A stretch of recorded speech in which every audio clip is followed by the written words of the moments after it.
you don't pay a whole lot for childcare, right? In the US, you can pay $1,000 per child per month for childcare. So for a lot of women, if they have 3 or 4 children, it's more profitable for them to stay home than having a job and having their kids in healthcare, in childcare. Do you know what I mean? The notion of risk in North America is a lot higher.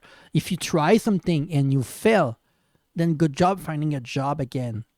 Good job having food to put for your children. The risk is reward is much skew for the risk. Well, today we are learning about the economy of Sweden. Should be quite fascinating by the Economic Explain YouTube channel. Let's go.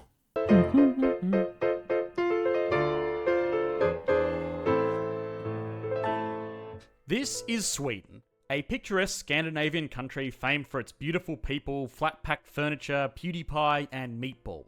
Now, of course, if you hadn't guessed by the channel's title, we are only here to take a look at Sweden's economy, and it is a remarkable one at that. Sweden is home to one of the highest standards of living in the world, and it is often held in extremely high regard when it comes to workers' rights and general quality of life indicators, such as working hours, happiness rates, and life expectancy. It is also a nation with a rich history of setting the trend for other economies to follow. Sweden is home to the Riksbank. Founded in 1668, it is the oldest central bank in the world, blazing the path for monetary policy that dictates every major economy in the world today. So, how did it get here? We have explored rich nations with strong welfare systems that seem to do everything right on the channel before. Most relatably, Norway, Sweden's little brother to the west. But Sweden is slightly different in the sense that it was not blessed with the Norwegian Sea and its abundance of oil and gas. So, it was not able to build up a sovereign wealth fund with its oil profits like Norway was. And so, on paper, its citizens are poorer than Norway's, but their quality of life... Is that Malmo? You need to tell me why, historically, Sweden... I think you guys went at war with Norway? Well, with Denmark a lot, but why you didn't have any deal where you could take a percentage of the oil from Norway, you know? No, we have so much oil and Sweden have nothing of it.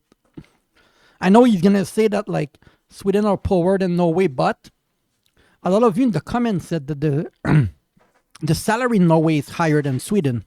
So seems exactly the same. Their life expectancy is the same, their rates of education are the same, even their median salaries between the two countries are the same, which is something I really want to focus on. This channel loves Norway and its economy, but Sweden is a fascinating case study in its own right, particularly... Want to show your food? Salmon at what we can afford. But it look good. But I think it's the more like a belly part. Yeah, the belly. Okay. I'm so hungry, guys. Sorry, I'm eating. Because of these demographic figures that don't necessarily seem to make sense on paper. A Gini coefficient is a measure used by economists to determine how uneven a society is. It is measured on a scale either between 0 and 1 or 0 and 100 depending on who you ask. Okay. For now, let's just say 0 and 1. Now the maths is all well and good, but probably of little interest to most of you. What you need to know is that a 0 on the Gini coefficient scale means that everybody earns exactly the same amount of money, meaning it is a perfectly even society. And a 1... Also what we call communism. And people are really mad about that. On this scale would mean that one sole individual is making all of the income for an entire nation, meaning it is a perfectly uneven nation. Capitalistic, baby. I'm going to guess that Sweden is going to be maybe 0.3. I know that you have a lot of billionaire per capita, but I think it's going to take a medium, right? The medium. Like if there's 1 million people, you take the 500,000 and that's your medium. Of course, all modern countries today exist somewhere between these two extremes. There are very unequal nations like South Africa with huge disparities between top earners and bottom income earners, and very equal nations like, well, Sweden, with an income Gini figure of 0.27 as of 2018. I'm not far. This seems great, especially for a high-income nation like Sweden, who boasts the third lowest income Gini figure in the developed world, only falling behind Iceland and Finland. This level of not only strong incomes but even incomes looks like a really positive thing on paper, and for the most part, it is. This income inequality means that even average workers in less marketable professions can maintain a comfortable standard of living. There is also not the same need for wealthy citizens to hide themselves away from the general population, like they do in more unequal nations. This level of equality is something that most Swedes pride themselves on. Sure, a doctor is not going to take home nearly as much money as they would in the United States, but it does mean for people that would rather play with marbles and Lego all day that they have the ability to do so without becoming destitute, and then go on to make a viral video. This guy, Winton Gatton, he make crazy musical thing like this. It's, if you have not seen this channel, he's a YouTuber from Sweden. And take home more money than a doctor ever would. Most Swedes see this as a decent arrangement. The doctor isn't going to make as much money, sure, but they also didn't need to go into hundreds of thousands of dollars worth of debt to get the education they needed to become a doctor. This also means that higher tiered professions like medicine are filled with people who are there. Bro, I will tell you about the US, and it's true about Canada also. You go to residency and you finish school when you're almost 30 years old to become a doctor. It might be the same in Sweden. The difference is that when you're a resident, you make like minimum salary. So you still go into debt. People end up in general becoming a doctor. They have $500,000 in debt. So even if people make 200,000, it takes them 10 years as a doctor to pay their debt. And you don't know what other debt they had to took when they were a resident or they were at school. But it's not only that, it's also your standard of living. You're like, oh, I'm a doctor, so I'm gonna have a good car, a nice house.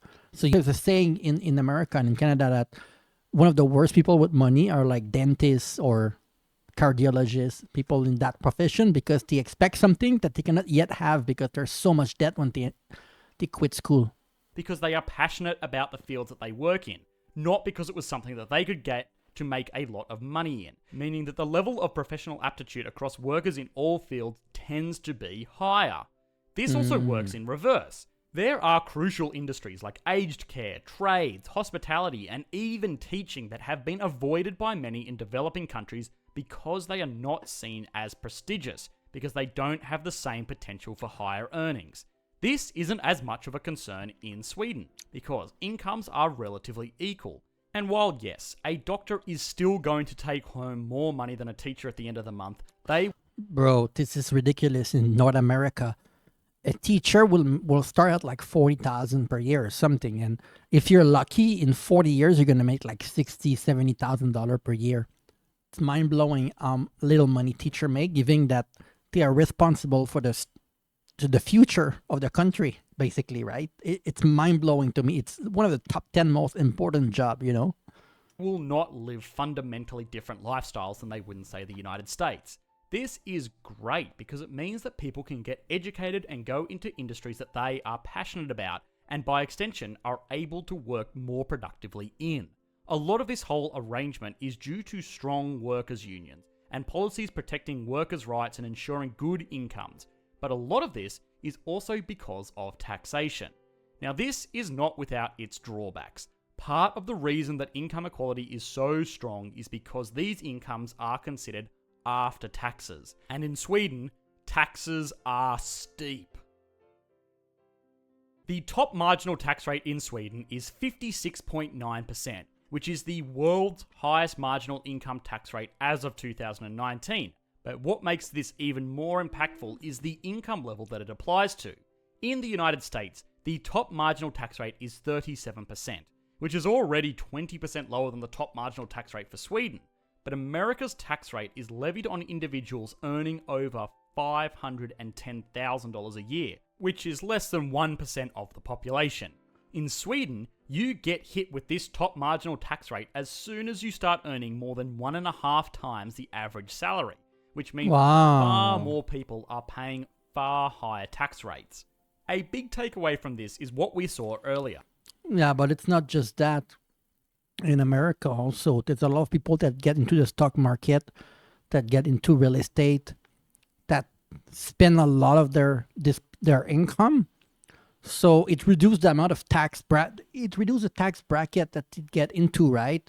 So a lot of them, they would pay 10, 15% more tax if they were not expending their wealth into real estate, into investment.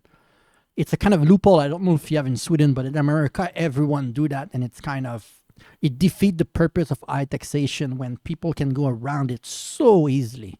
A neurosurgeon in Sweden can expect to earn the equivalent of, let's say, 200,000 US dollars, and would take home around $110,000 of that annually in Sweden. Now, on the other end of the spectrum, a labourer might earn $70,000 a year for their work. Again, they maintain pretty high base incomes because of the workers' protections and the influence of unions, but also because of the way that taxes are set up.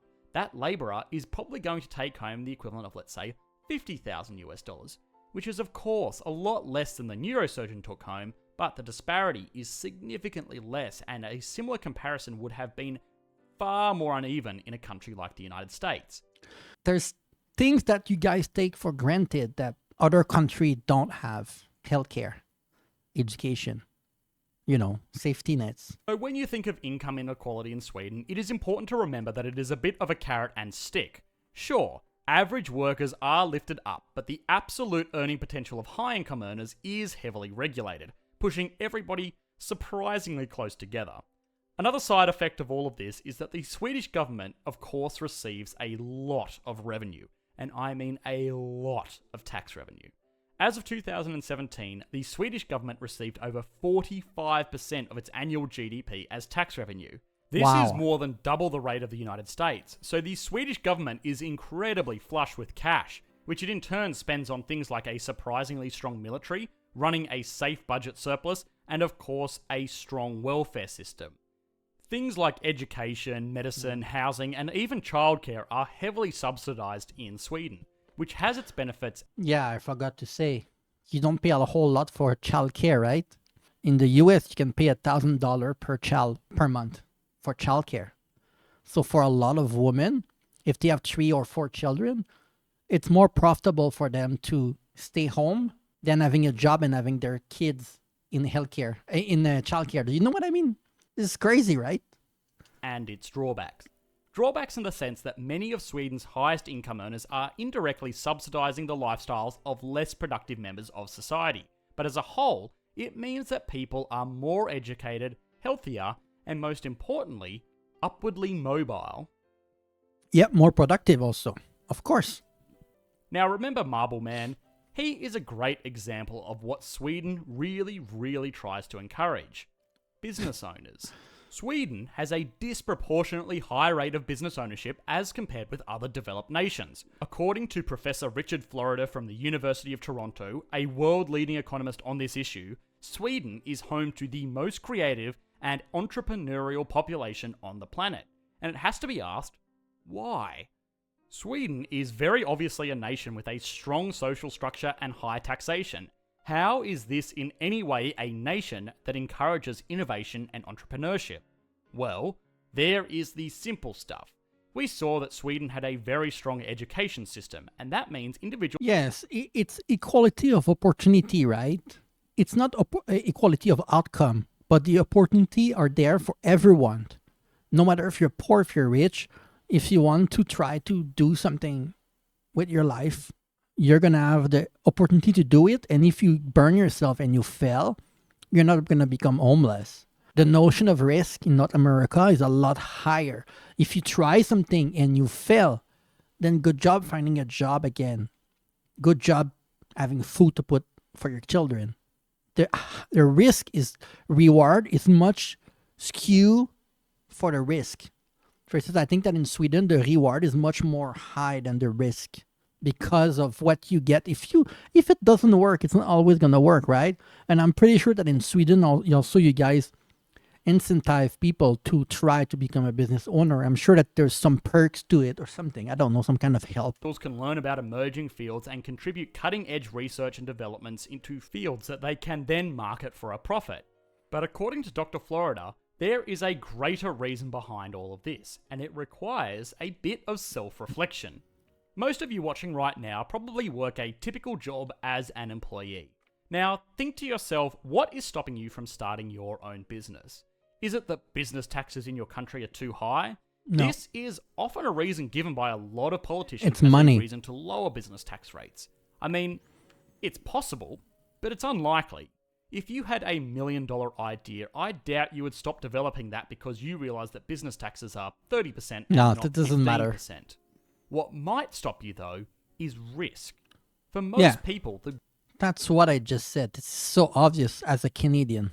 barrier to starting their own business is the risk associated with it. Yeah. For a lot of people, it would mean quitting their jobs and foregoing stable income and health benefits, Yeah, which is not exactly. a risk that they would be willing to take.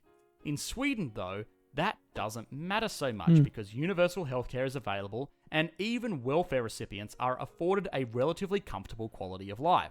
What this means is that it is possible to risk starting a business that may not turn a profit for the first few years because you will always have a good foundation to fall back on. If you want to start an architecture firm, you can. If you want to start a business... And the difference is that in North America, the mentality is, well, if you're really good, you're going to make it. You're going to be on top, no matter the obstacle in front of you.